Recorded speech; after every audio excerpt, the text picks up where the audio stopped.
আসসালামু আলাইকুম and hello everyone. Welcome to my another video. আজকে চলে গিয়েছিলাম একটা রিসোর্টে ডেলম ট্যুর দেওয়ার জন্য। ঢুকে এখানে just cute cute little little monkey দেখতেছিলাম। বেবিরা তো অনেক বেশি খুশি হয়ে গেছে। আর আজকে যে রিসোর্টটাতে গিয়েছি সেখানে অনেক অনেক অনেক হচ্ছে পশু টশু ছিল, ভালোই লাগছিল। সো ওইগুলো ছিল বেবি মাঙ্কি। এটা ওদের মা মনে হয় চলে আসছে, এটা মনে হয় মাটা। আমি এত ভয় পাচ্ছিলাম, বাট বাচ্চারা অনেক বেশি খুশি হচ্ছিল। তারপর আমরা ভিতরের দিকে ঢুকেই এখানে কিছু কিছু জিনিস ছিল অ্যাক্টিভিটিস এর জন্য, যেমন স্লাইড ছিল, দোলনা ছিল। আর আমরা এখানে ভিডিও করতে করতে কিভাবে যেন ওয়ানিয়াকে দেখে একদম উঁচু হয়ে এখানে চলে কান্না করছে, বাট নামতে পারছে না। উঁচু সিঁড়ি দিয়ে উঠে গেছে, যে ওখানে দাঁড়িয়ে দাঁড়িয়ে কান্না করতেছে, আমাকে নামাও নামাও। পরে তার খালামণি দৌড় দিয়ে উঠে ওকে নামিয়ে দিল। দেন এই স্লাইডের বাম পাশেই ছিল এত সুন্দর হরিণের খাঁচা। এত এত হরিণ ছিল, এগুলো দেখে আমাদের রাফাইজা, ওয়ানিয়া, আমাদের আরো বেবিরা, আয়ান, রারা সবাই অনেক বেশি খুশি হয়ে যাচ্ছিল। একটু আগে বেরিয়ে এটাকে দেখে আমি জাস্ট ভয় পেয়ে গেছিলাম। রিসোর্টটা ছোটর মধ্যে খুব সুন্দর ছিল।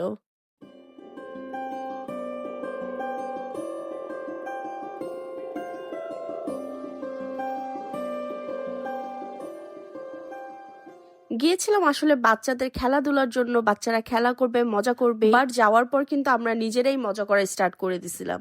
আর খুব ভালো লাগছিল, বাচ্চারা খুব খেলাধুলা করছিল বাসায় বসে থাকতে থাকতে। আর পরীক্ষার প্রেসারে এতদিন বাচ্চারা অনেক কষ্ট করেছে, তাই এমন খোলামেলা পরিবেশে নিয়ে ছেড়ে দিছি যেন ওরা এনজয় করতে পারে ওদের মতো। এখানে ওরা এনজয় করছিল আর আমি রিসোর্টটা ঘুরে ঘুরে দেখছিলাম। খুব ভালো লাগছিল এই যে এই গাছটার নিচে লেগের উপরে। দেন ওই পাশে যেয়ে দেখি ওয়ানিয়া একদম ধুমসে খেলতেছে, জাম্পিং করছে। একটু হাঁটতে না হাঁটতেই পেয়ে গেলাম একটা ময়ূরের খাঁচা।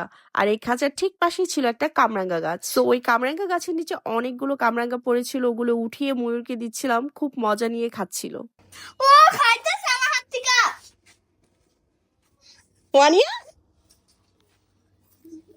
কি খায়? ওই কামরাঙ্গা খাই ফেলতেছে সব। আমি নিয়ে আসছি এতগুলো ওকে খাওয়াইতে। যা, আমিও খাবো। ওটা কি? ময়ূর? সব ময়ূর। আর দিব না। পেটটা আলাদা করো। আমাকে একটা দিবে আলাদা। খাই। ইমানে দাঁড়া না খাই।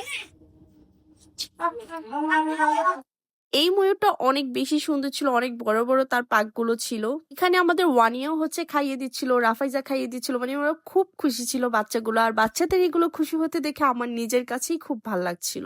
ও তাহলে দিয়ে দাও। ধরো ধরো। এটা একটা পাঙ্খা দে। ওয়ানিয়া চলে আসো, আবার তোমাকে কামড় দিয়ে দিবে। দিয়ে দাও। আর মেয়েগুলো কালারফুল। ফেলে দিবি কি ওর খায়? আর ওরা হচ্ছে বাংলাদেশি। হ্যাঁ? ফেলে দিবি। ওরে বাবা। সরি তো লাগছে। নিয়ে যাবে। সেটাই। এটা দাও।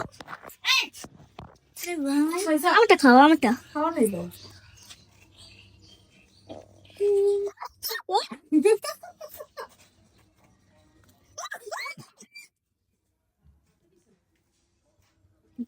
আগে ছোটবেলায় হচ্ছে এরকম পাখা, ময়ূরের পাখাগুলো দেখতাম অনেক লোকরা হাতে নিয়ে বিক্রি করে। আর সেখান থেকে আমরা এনে আমাদের ডায়েরি বা বইয়ের পিছনে রেখে দিতাম, এইটা ভেবে যে এরা নাকি বাচ্চা দেয়। সো ওর হচ্ছে যে সেম ওই পাখাগুলোই ছিল, আর এগুলো দেখে খুব এনজয় করতেছিলাম। আর এখানে মনের খুশিতে রুহি ঘুরতেছিল। তারপর আমরা প্ল্যান করলাম যে আমরা এলোনা বেলোনা খেলবো, আর এখানে আমরা এলোনা বেলোনা খেলতে দাঁড়াই গেছি দুজন মিলে। আসলে এরকম ছোট বেলায় হচ্ছে যে অনেক ঘোরাঘুরি করতাম। খোলা মাঠ পেয়ে ভাবলাম চল আমরা দুজন মিলে ঘুরি। শুধু কিন্তু তাই না, মিস দেইনি বাচ্চাদের রাইড গুলো, এগুলোতেও ইচ্ছা মতো মজা করেছি।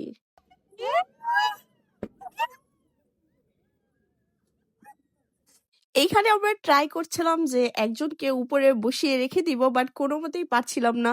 অপোজিট সাইডের অনেক বেশি শক্তি ছিল। পরে এখান থেকে নামার পর শুনি আপারাও নাকি আমাদেরকে অনেক উপরে উঠিয়ে রাখার চেষ্টা করেছিল, বাট তারাও পারে নাই। তার মানে আমরা দোনোটার দলই অনেক বেশি শক্তিশালী ছিলাম। তো অনেক এনজয় করলাম, অনেক মজা করলাম দিনটাতে। মজা টজা করে ঘোরাফেরা করে আমরা চলে আসছি হচ্ছে টুকিটাকি খাওয়ার জন্য।